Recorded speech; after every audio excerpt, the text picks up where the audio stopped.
மூணாறில் சுற்றுலா காவல் நிலையம் அமைக்க நடவடிக்கை எடுக்கப்படும் என்று சுற்றுலாத்துறை அமைச்சர் விஷ்ணுநாத் தெரிவித்துள்ளார். இதன் பாகமாக உள்துறை அமைச்சருடனும் முதலமைச்சருடனும் ஆலோசனை நடத்தப்படும் என்றும் அமைச்சர் கூறினார். மூணாறில் சுற்றுலா சம்பந்தமாக நடைபெற்ற ஆலோசனை கூட்டத்திற்கு பின்பு அவர் இதை தெரிவித்தார்.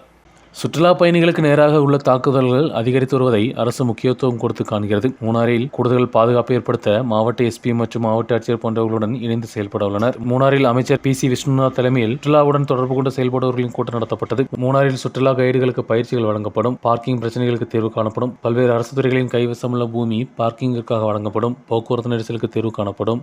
2025 3 கோடி பயணிகள் மூணாருக்கு வந்து சென்றுள்ளனர். கோவிடுக்கு பின்பு இதுபோன்ற சுற்றுலா பயணிகள் வேறு எங்கும் செல்லவில்லை. சாலைகள் வீதி கூட்டுவதற்கு தேவையான அரசு நடவடிக்கை எடுக்க தயாராக உள்ளது. மூணார் போன்ற சுற்றுச்சூழல் பகுதியை கூடுதல் கட்டுப்பாடுகள் ஏற்படுத்தி பாதுகாக்க நடவடிக்கை எடுக்கப்படும் என்றும் அமைச்சர் கூறினார். நிகழ்ச்சியில் Dean Kuriakose MP, F. Raja MLA, tourism செயலாளர் K. Biju, director M. Anjana, மாவட்ட ஆட்சியர் டாக்டர் தினேசன், மாவட்ட SP Sabu Mathew, Devikulam sub collector V. M. Arya போன்றவர்கள் பங்கெடுத்தனர். News bureau, Munnar.